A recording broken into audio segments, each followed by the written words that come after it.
Primeira carta de Pedro, capítulo 1, versículo 13. Diz assim: Por isso, cingindo o vosso entendimento, sede sóbrios, e esperai inteiramente na graça que vos está sendo trazida na revelação de Jesus Cristo. Como filhos da obediência, não vos amoldeis às paixões que tinhais anteriormente na vossa ignorância. Pelo contrário, segundo é santo aquele que vos chamou, tornai-vos santos também vós mesmos, em todo o vosso procedimento. Porque escrito está: sede santos, porque eu sou santo. Ora, se invocais como Pai aquele que sem acepção de pessoas julga, segundo as obras de cada um, portai-vos com temor durante o tempo da vossa peregrinação. Sabendo que não foi mediante coisas corruptíveis como a prata e o ouro que fostes resgatados do vosso fútil procedimento que vossos pais vos legaram, mas pelo precioso sangue, como de cordeiro sem defeito e sem mácula, o sangue de Cristo, conhecido com efeito antes da fundação do mundo, porém manifestado no fim dos tempos, por amor de vós, que por meio dele tendes fé em Deus, o qual ressuscitou dentre os mortos e lhe deu glória, de sorte que a vossa fé e esperança estejam em Deus. Tendo purificado a vossa alma pela vossa obediência à verdade, tendo em vista o amor fraternal não fingido, amai-vos de coração uns aos outros ardentemente, pois fostes regenerados, não de semente corruptível, mas de incorruptível, mediante a palavra de Deus, a qual vive e é permanente.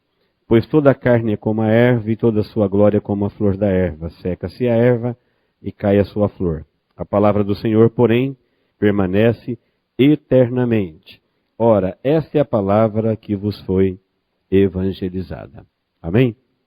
O capítulo 1 da primeira epístola de Pedro, ele é um assunto profundo. Se nós conhecêssemos na profundidade só esse capítulo, ele é o suficiente para nos abençoar. Se não soubéssemos mais nada da Bíblia e entendêssemos este capítulo, nós saberíamos o plano da salvação. Tal é a profundidade dele. E eu quero tomar essa parte do capítulo para nós falarmos desta batalha que se trava dentro do coração do cristão. A batalha do homem espiritual contra o homem racional. Talvez você nunca pensou nisso, mas ela se trava o tempo todo. O resultado dessa batalha pode ser uma vida saudável espiritualmente, uma vida de fé, uma vida de vitórias, ou, quando o resultado é negativo, é uma vida de manias, uma vida de traumas, uma vida de sequelas interiores, nem sempre identificado pela pessoa. Então, como ponto de partida, eu entendo que você tem um conhecimento de você a partir do Evangelho. Então, se o conhecimento que eu tenho de mim mesmo, que você tem de mim mesmo, passa pela revelação da Bíblia, da Palavra de Deus, então você sabe que você é um espírito, uma alma e um corpo. Você sabe que você foi gerado inicialmente em Adão, e que essa nossa primeira vida se perdeu na desobediência de Adão, e herdamos isso dele. E Deus agora, como eu acabei de ler, nos regenerou. Ele nos gerou de novo. E agora, junto com essa minha primeira vida, eu tenho uma segunda vida, chamado pela Bíblia de vida espiritual. Então, quem tem um conhecimento de si mesmo pela revelação da palavra de Deus, ele sabe disso. Se o conhecimento que alguém ou que você tem de você mesmo não passa pela palavra de Deus, então talvez você esteja pensando que você é uma evolução, uma obra do acaso, uma reencarnação de uma coisa qualquer.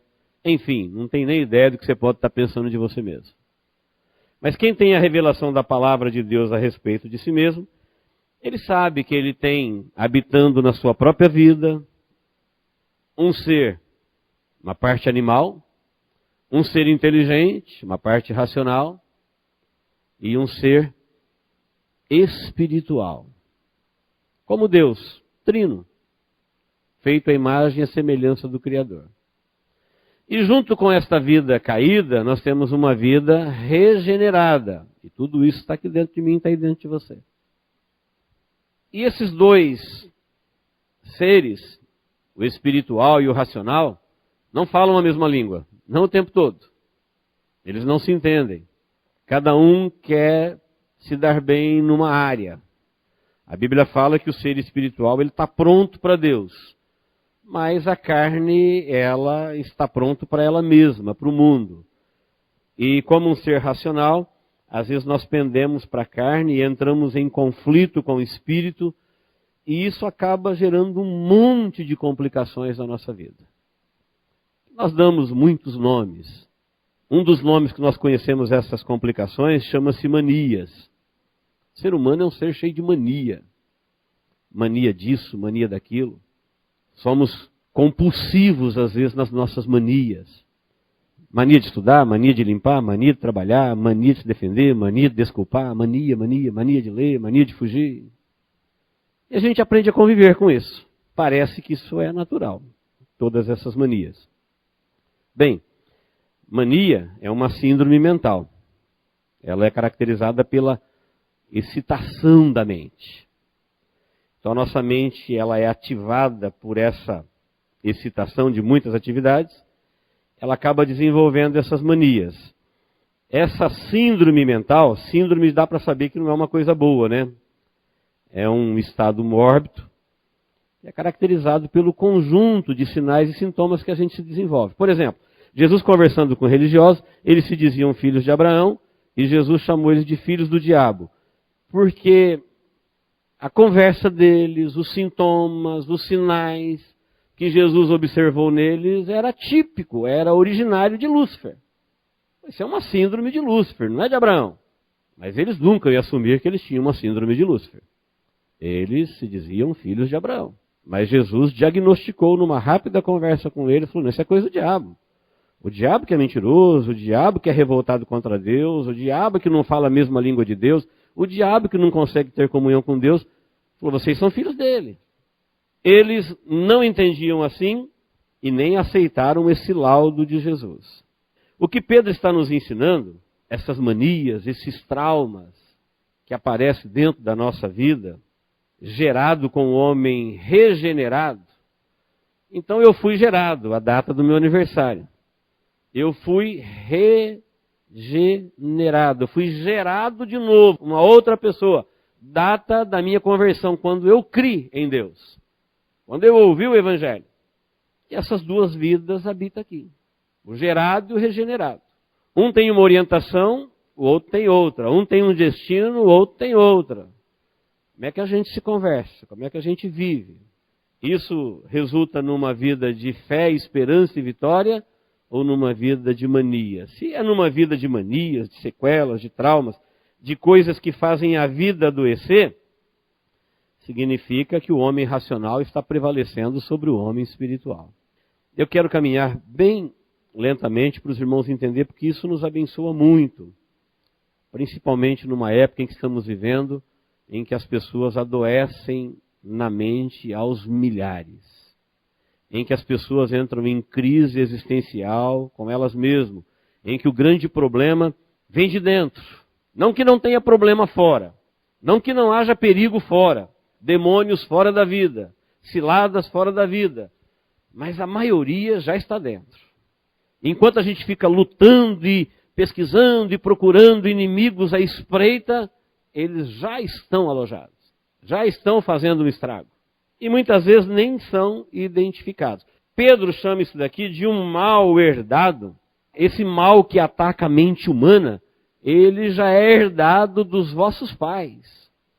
Este fútil procedimento, fútil, quer dizer, sem valor nenhum, proceder, modo de agir, dar origem, isso daí nós já herdamos dos nossos pais. Mas nós cristãos fomos regenerados. Acabei de ler um versículo que fala que nós fomos regenerados não de semente corruptível. Nós cristãos, versículo 23 diz, fomos gerados de novo agora mediante uma semente incorruptível. Fomos gerados pela palavra. Então se eu tenho agora uma nova semente, uma nova vida, eu fui gerado novamente, por que muitas vezes eu não consigo identificar ou combater essas coisas herdadas dos nossos pais. Quando eu falo nossos pais aqui, eu já vou lá para Adão. Porque seria injusto você falar, meu pai, meu avô, meu bisa, meu tátara. Não. Você quer procurar a herança maldita? Seria injusto você parar no seu pai, no seu avô. Pode procurar a herança maldita que um herdou do outro, que herdou do outro, que herdou do outro, e isso vai chegar lá no Éden. É lá que ela tem a origem. A maldição vem de lá. Ali a raça humana se comprometeu, a espécie humana. Então a maldição hereditária, ela existe? Existe. Ela está lá em Adão.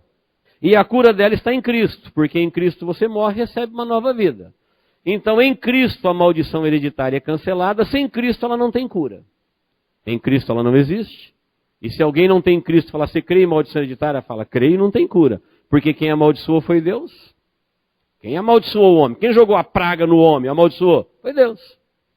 E ele anulou ela em Cristo. Sem Cristo ela não tem cura. E em Cristo ela não existe.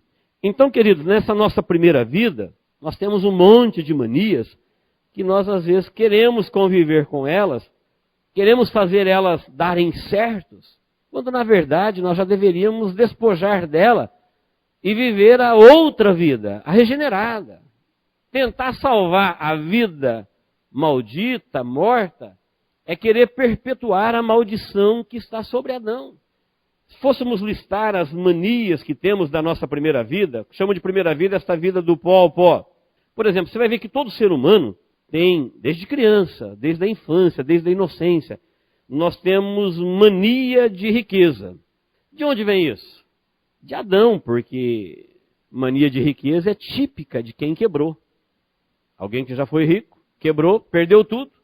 Adão tinha Deus, Adão tinha vida, Adão tinha terra, ele perdeu tudo, ele perdeu Deus, ele perdeu a vida. Mas às vezes ele não quer assimilar a perda e aceitar a nova vida, ele fica com mania, essa perturbação mental, essa excitação da mente compulsiva, doentia, mórbida, querendo fingir que é. Fica com a mania, porque na verdade ele quebrou de fato. Mania de grandeza é típica de quem já foi maior. Uma pessoa que já foi maior e se vê menor, ele fica agora com a mania de grandeza. O homem foi criado perfeito. O homem foi criado coroa da criação, honrado. Ele refletia a glória de Deus. Então nós já fomos maiores. E porque os nossos pais já foram maiores e agora são menores, e cada vez menor, a gente desenvolve essa patologia da alma, que é a mania de grandeza. Porque ficamos menor. A lista é grande. Mania de esconder. Por que mania de esconder? Porque o homem está em fuga, desde o Éden. Você não percebe a mania de esconder? Você pode perceber ela na moda. A moda ensina você a fazer roupa em que enaltece o que você tem de belo e que esconde o que você tem de feio. É isso que você coloca no currículo, é isso que você coloca na sua biografia, é isso que você coloca na sua apresentação pessoal, é isso que você coloca no seu discurso do dia a dia. Você se esconde atrás de folhas de figueira, de feitos. Se você tem um feito nobre, você coloca ele diante dos seus olhos, da sua boca o tempo todo. Se você tem um feio, escondendo de quem? Mania de se esconder. Desde quando Deus perguntou para Adão no Éden, onde você está? Ele falou, eu ouvi a tua voz e me escondi. E nunca mais parou de se esconder. Por que que está escondendo? Isso é típico de quem está em fuga. Gente que está fugindo, está sempre se escondendo. Escondendo do quê? Sendo que diante de Deus ninguém se esconde. Mania de se desculpar. Típico de quem tem culpa. Sabe que deve. A gente fala o tempo todo que não deve. Não, a culpa não é minha. A culpa é do diabo. A culpa é de Deus que fez o diabo. A culpa é dos políticos. A culpa é deste mundo. Olha, a culpa é da sorte. A culpa é do Brasil. Essa mania de se desculpar o tempo todo é um atestado de culpa. Lá dentro da sua alma está falando, você tem culpa, você tem... É verdade que existe culpa para todo lado, mas tem a sua culpa, a minha culpa. Por isso o ser humano está sempre se desculpando. Não sabe por quê? Sabe? Não, mas Deus... Mania de mentir. Por que que nós temos mania de mentir? Porque nós estamos longe da verdade. Desde que o homem foi expulso do Éden, ele está tão longe da verdade que a verdade é insuportável. Podemos até não admitir. Mas conviver o tempo todo com a verdade, com a realidade de quem somos, onde estamos e para onde vamos, isso é para poucos. A maioria prefere viver uma vida de mentira. Não é nem uma mentira na vida, é uma vida de mentira. Ele já vive assim. É um modo de viver. Por que essa mania de mentira? Até quando não precisa mentir? Porque é típico de quem não suporta a verdade. É por isso que muitas pessoas não gostam de Deus. É por isso que muitas pessoas não gostam da Bíblia. É por isso que muitas pessoas não gostam de confrontos. Porque a verdade incomoda. E essa mania de mentir é típico de quem vive longe da verdade. Essa mania que todo mundo tem de ter medo. Porque o homem estava seguro dentro do jardim. Fora do jardim a vida ficou perigosa. E a gente vê motivos que amedrontam o tempo todo. Se alguém falar para você, ó, preciso falar com você, você vai falar, ai meu Deus do céu, o que aconteceu? Telefone tocar fora de hora, o coração já dispara. Mania de ter medo. Qualquer coisa nos assusta, uma sombra, um barulho. Isso é típico de quem está fora do jardim. Lá no jardim ele estava seguro. Mas ele foi expulso de lá. E a vida fora do jardim ela é muito perigosa. Tem demônios, tem perigos mil. O homem se tornou um perigo para o próprio homem, os animais, a ferocidade, as catástrofes naturais. E a vida ficou perigosa. Mania de desobedecer. O que você vai esperar de um filho da rebelião? Porque todo mundo sabe as bênçãos da obediência, mas nós temos mania de desobedecer. Porque isso tem a ver com a nossa primeira vida. Nós somos filhos da rebelião. Não adianta eu me enganar, achar que eu sou melhor do que alguém, porque eu conheço primeiro a Pedro. Não, eu estou vivendo no corpo da primeira vida e naturalmente você não precisa nem ensinar uma criancinha a desobedecer. Ela vai aprender sozinha. Todos os pais vão ensinar eles a ser obedientes, mas bem antes do que você espera, eles já estarão desobedecendo. Você fala, onde eles aprenderam? Está dentro deles isso. Herdou dos pais, que herdaram dos pais, que herdaram dos pais. Você só vai falar a verdade e você vai encontrá-lo mentindo, lá na primeira infância ainda. Vai encontrá-lo me enganando. E essa mania de desobedecer, por quê? Isso é típico de quem se rebelou, é filho da rebelião. Mania de duvidar. O ser humano tem mania de duvidar. Isso é típico de quem quer crer. Porque se a pessoa não quisesse crer, ele nem duvidaria. Ele seria incrédulo. Não creio. Mas quando ele duvida, ele quer crer. Às vezes não consegue. Então ele tem dúvida. Isso é típico de quem quer crer. Mania de sofrer. Isso é típico de quem quer pagar pelos seus pecados. Quem nunca viu pessoas se encontrando e cada um falando da sua dor? Ah, a minha vida foi sofrida, hein? Aí outro fala, ah, você não sabe da minha. Eu tive um problema na coluna, eu falo, eu tive problema em 3 vértebras. E cada um vai contando suas misérias, e aquilo parece ter um gosto de mel na boca dele, contando suas lágrimas, seus sofrimentos, sua dor, quase querendo dizer para Deus, Deus, olha aqui a vida, ó, estou pagando, hein? Mania de sofrer é típico de quem quer pagar, sente que deve. E enfim, a lista é grande, o homem tem mania de sobrenatural. O ser humano gosta de sobrenatural. Ele cai de joelhos para o sobrenatural. Ele arregala os olhos, ele abre o coração. Isso é típico de quem já conviveu com ele e quer voltar. O homem foi criado para se relacionar com o sobrenatural. Deus é espírito. Isso é típico de alguém que já se relacionou com o mundo espiritual, está perdido, está desencontrado, mas quer voltar. Fora dessas, você vai encontrar um monte de mania. Se elas já não estão aí dentro de você, elas podem querer aparecer amanhã. Essa perturbação, essa agitação, essa patologia que ataca a mente humana, quando você encontrar dentro de você, não é para você aceitar naturalmente, mas é para você saber que isso daí faz parte da nossa herança, da nossa primeira vida, a vida em que nós somos gerados. É isso que somos, é isso que herdamos dos nossos pais. E Pedro diz assim, olha, Deus mudou essa história, mudou esse quadro, mas isso é o que é. A nossa primeira vida é isso daí. A vida em que fomos gerados. A origem dessas manias é do fútil procedimento que vossos pais vos legaram. Tem nada de extraordinário aí. Agora, na minha segunda vida, não é mais aquela primeira que vem do pó ao pó, é aquela que vem agora da fé à eternidade.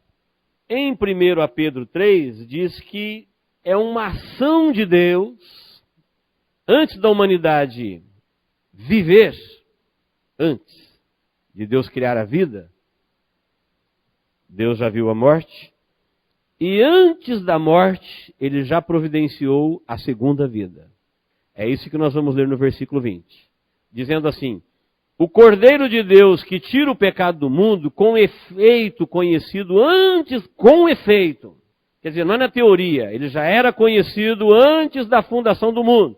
Nós viemos conhecê-lo agora no fim dos tempos. Mas antes de Deus criar, Deus já viu tudo o que ia acontecer depois da criação e já providenciou a vida, a segunda vida, para todos que perderam a sua primeira vida. Então, para nós que cremos no que somos a partir da revelação da palavra de Deus, nós vamos perceber que nesta segunda vida agora, Deus nos regenerou, nos deu uma nova vida para uma viva esperança. O texto diz que é mediante a ressurreição de Jesus Cristo para uma herança incorruptível, sem mácula, que não murcha, reservada nos céus, para vós. Quem é esse vós aqui? Que sois guardados pelo poder de Deus mediante a fé. Então o texto vai dizer que lá no passado, quando Deus viu a maldição da primeira vida, Deus entrou com uma ação. É uma ação de Deus em prol dos que creem. Deus amou o homem e não aceitou a perda dele por inteiro e providenciou antes da morte a vida. Antes do homem viver já tinha a morte, antes do homem morrer já tinha a vida. Tudo isso Deus providenciou no passado. É uma ação de Deus através de Jesus Cristo para os da fé. E no versículo 6 do capítulo 1, você vai ver Pedro dizendo assim, olha, nós que somos da segunda vida, se a gente for querer viver essa esperança da vida eterna, fazendo ela dar certo na primeira vida, que você mais vai desenvolver na tua vida é manias, patologias espirituais, traumas, síndromes, 1000. Vai fazer uma confusão na sua vida, porque aquela vida, Deus abriu mão dela, e Ele agora te deu uma outra. A primeira vida nossa, nós somos gerados do barro, somos barro. A segunda vida, nós somos gerados da fé. A primeira de uma semente perecível, corruptível, Adão. A segunda de um imortal, Jesus. A primeira que morreu, a segunda que não morre. E agora, com qual vida nós estamos nos identificando quando elas se conflitam dentro do nosso peito? Se a sua segunda vida, a vida da fé, gritar por obediência a Deus, e o seu homem racional querer fazer Deus dar certo neste mundo caído e maldito, se o homem racional vencer, são patologias que você vai desenvolver. Porque teu espírito vai ser sufocado e vai ficar gritando dentro de você por salvação. Nós não fomos criados para a morte. Nós fomos criados para a vida. Então este meu eu, da minha primeira existência, ele está aqui. Eu sei que o que espera ele é a morte, ninguém sobrevive para contar, mas ele está vivo e ele quer viver. E para ele viver, ele quer fazer o meu homem regenerado se adaptar a este meio. Por isso você vai ver um monte de religião, um monte de vento de doutrinas, trazendo Deus para o atual mundo e querendo fazer Deus dar certo aqui. Aí você vai para a Bíblia e vê Deus dizendo que aqui não tem mais nada que vai dar certo, que Jesus Cristo veio para nos levar para lá. Mas os religiosos não falam em lá, eles querem aqui. Eles inventam, eles torcem, eles ensinam, e você vai ver uma mensagem no mundo aí, em que eles trazem Deus para agora, e eles fazem Deus dar certo, é aqui, porque a primeira vida não quer abrir mão dela mesma, ela quer que Deus venha dar certo aqui.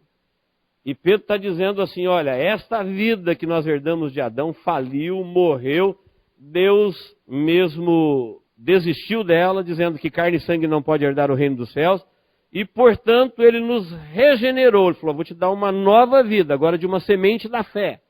E se você começar a viver esta vida da fé, você vai ver que a outra perde o sentido.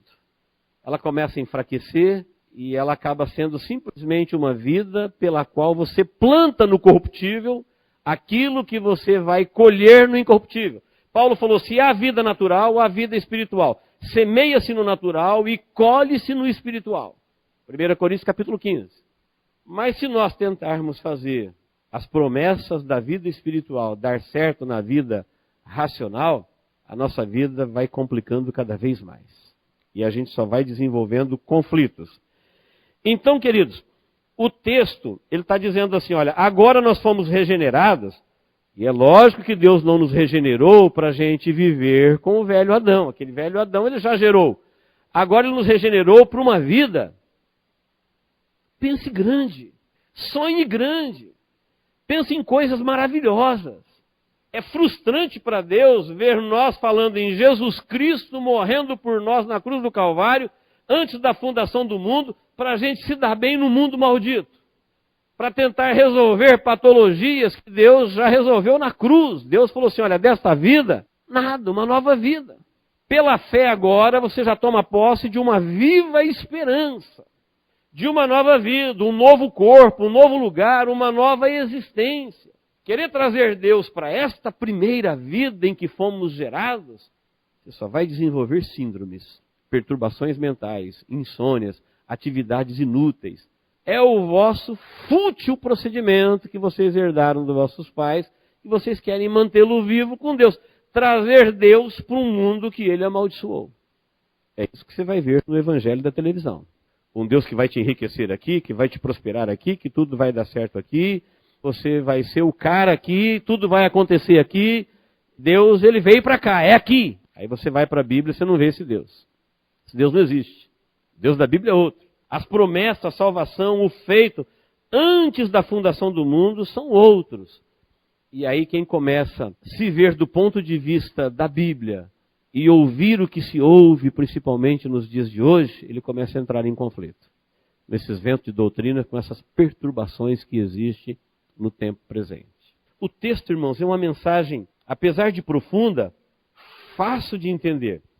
Ele vai nos dar algumas informações, como o capítulo 1, versículo 13, que diz assim, olha, por isso, cingindo o vosso entendimento, veste o teu entendimento de sobriedade e espere inteiramente na graça que vos está sendo trazida na revelação de Jesus Cristo. Olha o que o texto está dizendo, simples assim, olha, você que foi regenerado, que é um privilegiado, um sortudo, um bem-aventurado, uma pessoa da fé, que tem fé em Deus, ele está dizendo assim, então espere inteiramente na graça. Ela está sendo trazida na revelação de Jesus Cristo. O que está sendo trazida? Lembra quando Jesus só era uma promessa de Gênesis 3,15? Olha como a revelação está chegando. Teve um tempo que Jesus só era uma promessa. Mais para frente, Jesus se tornou uma mensagem na boca de todos os profetas. Mais para frente, ele já era o Cristo que nasceu. Mais para frente, ele era o Cristo que vivia. Mais para frente, ele era o Cristo que venceu a morte. Daqui a pouquinho, ele será o Cristo que voltou, o Cristo que reina e tudo em todos. Essa revelação está vindo. Por que no meio da revelação de Deus, isso foi planejado lá antes da fundação do mundo? Por que antes do tempo final, dos galardões, das bênçãos, as pessoas começam com essas perturbações mentais e atrapalhar o propósito de Deus na própria salvação deles?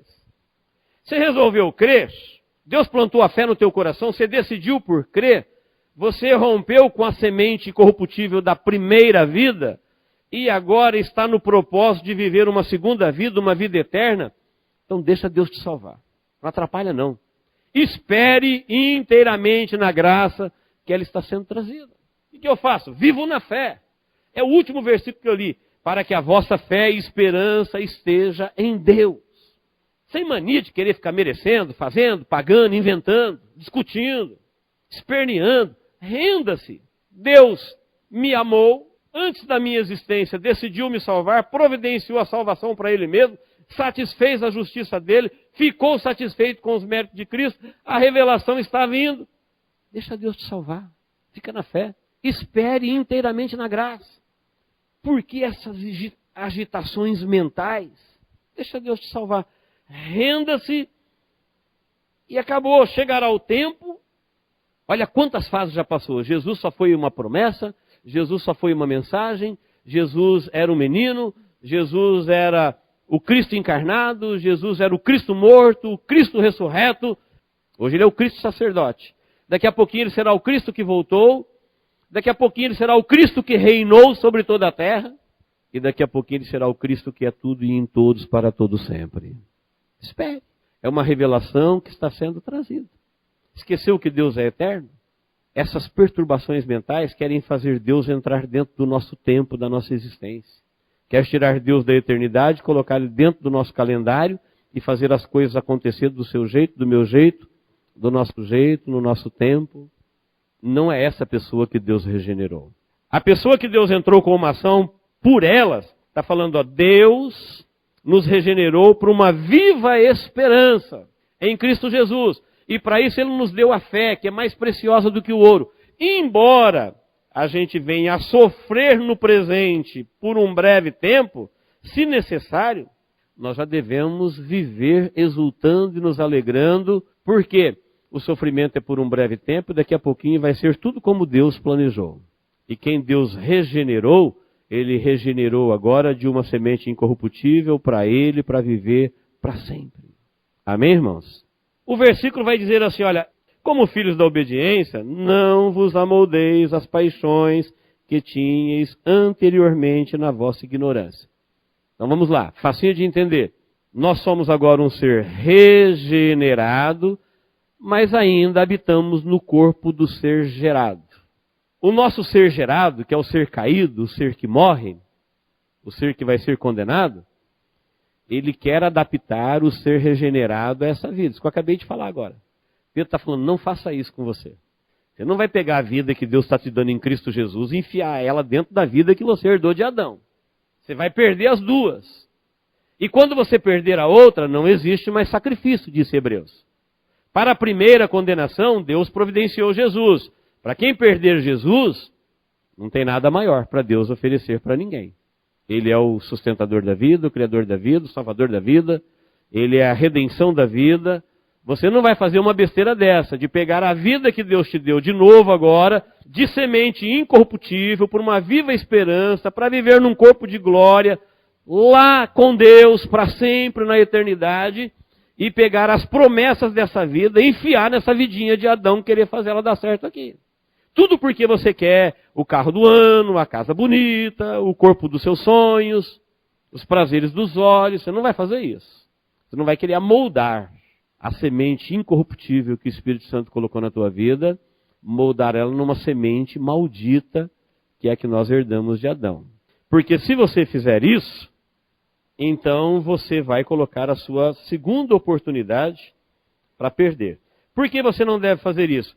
Porque filhos da obediência não tem nada a ver com os filhos da rebelião. Nós somos filhos de Jesus, da semente incorruptível, e Jesus é um filho obediente.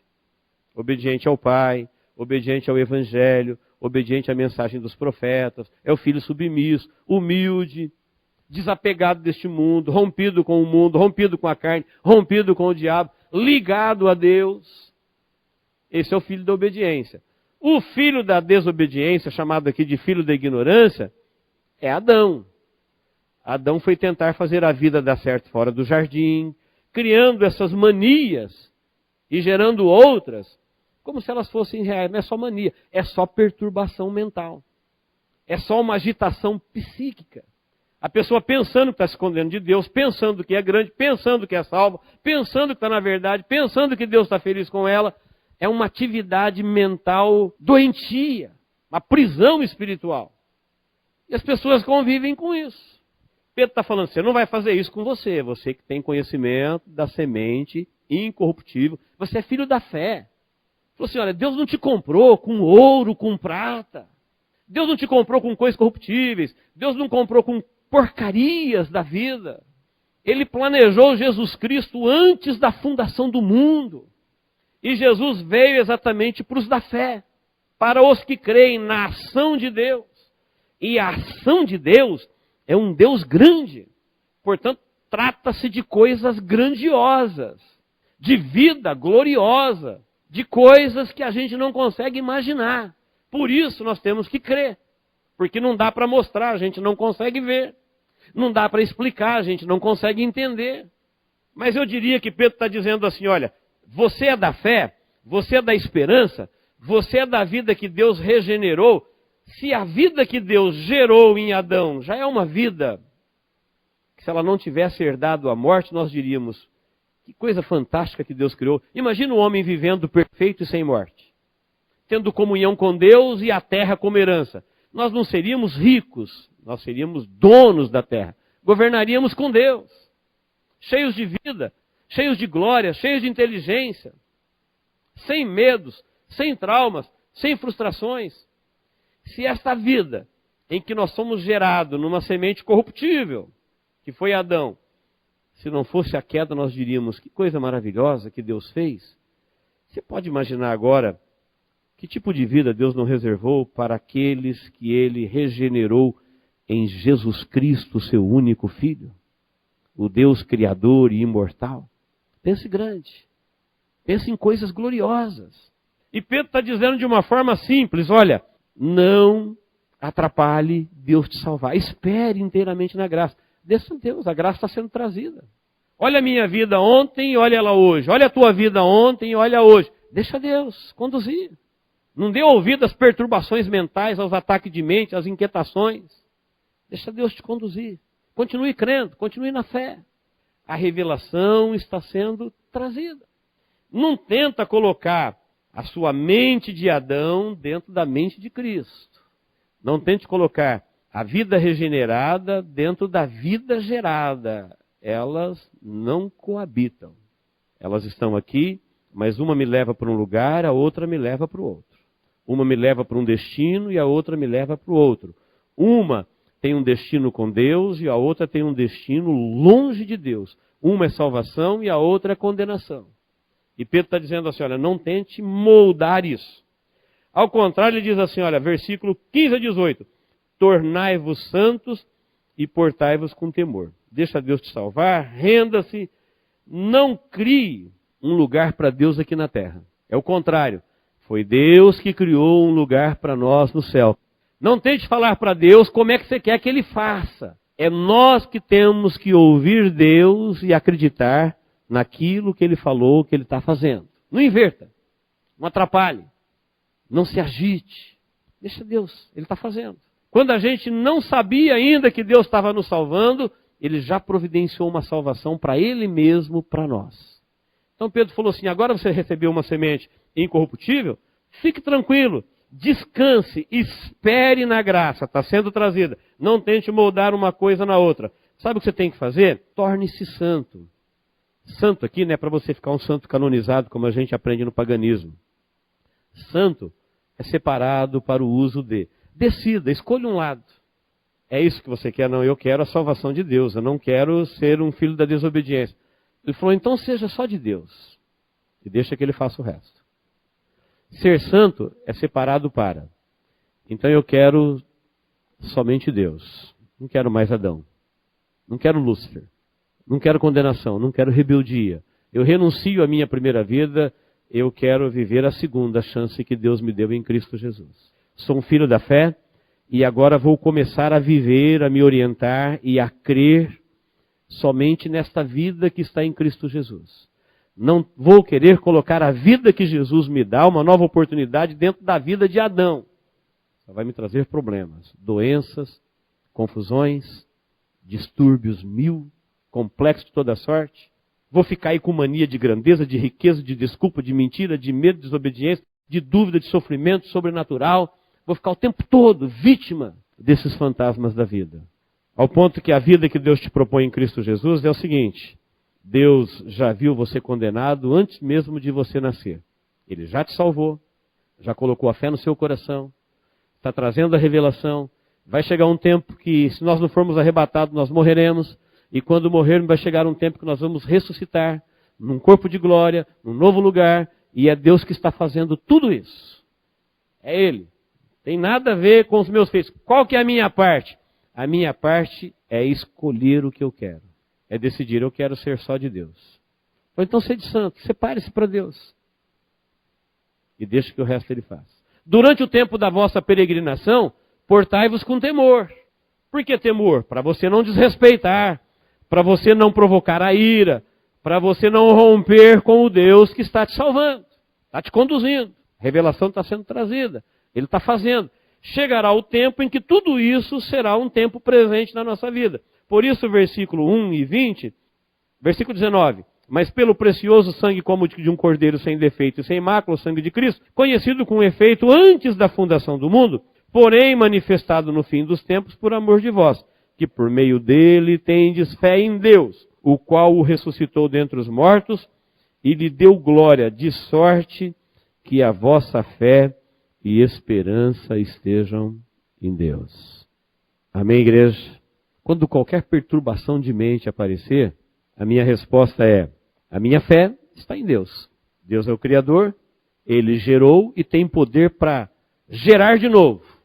Ele me gerou em Adão eu herdei a rebeldia, aí Deus me amou, não desistiu de mim e me gerou de novo. Então eu confio nele, minha fé está nele.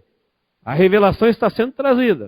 O tempo vai passando, muita gente vai falar, não acredito em Deus. Mas olha, do tempo que Jesus só era uma promessa até hoje, quanta coisa já aconteceu. Está faltando alguns acontecimentos: arrebatamento, reino milenar, juízo final e Deus é tudo em todos. Estamos no fim. A revelação está sendo trazida. E tem uma multidão de gente inteligente e brilhante nesse mundo dizendo, não tenho motivos para crer em Deus. Enganados pelo diabo.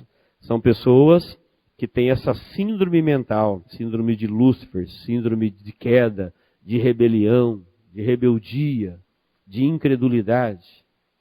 Mas nós que fomos chamados para viver na fé e na esperança em Deus, nós já fomos condenados à morte antes de nascer e fomos beneficiados pela vida antes de morrer.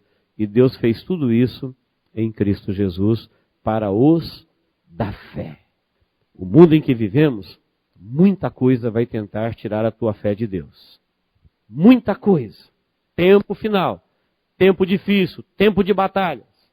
Mas os filhos da fé, esse que Pedro está dizendo assim, olha, pode exultar, pode cantar, pode se alegrar, porque uma vez que vocês foram confirmados, o valor da vossa fé, ele transcende.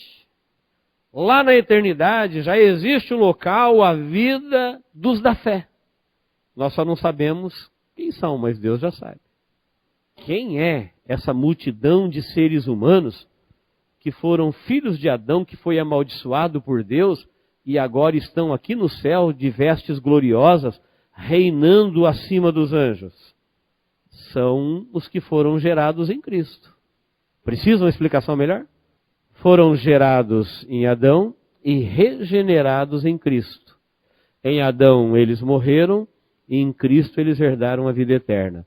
E Jesus quer que eles vivam onde Ele vive. E é lá que viverão os da fé.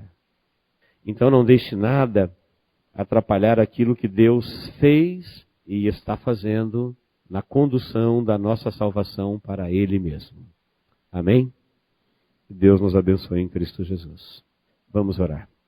Deus, em nome de Jesus, nós te agradecemos, ó Deus, por estarmos aqui na tua casa, ouvindo a tua palavra.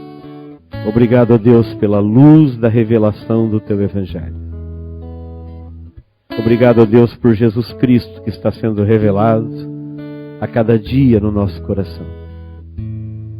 Obrigado, ó Deus, por seu tão grande amor.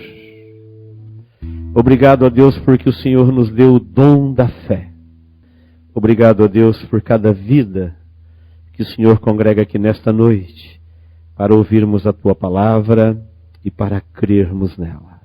Permita, ó Deus, que todo e qualquer impedimento a ela seja destronado no nosso coração, na nossa vida.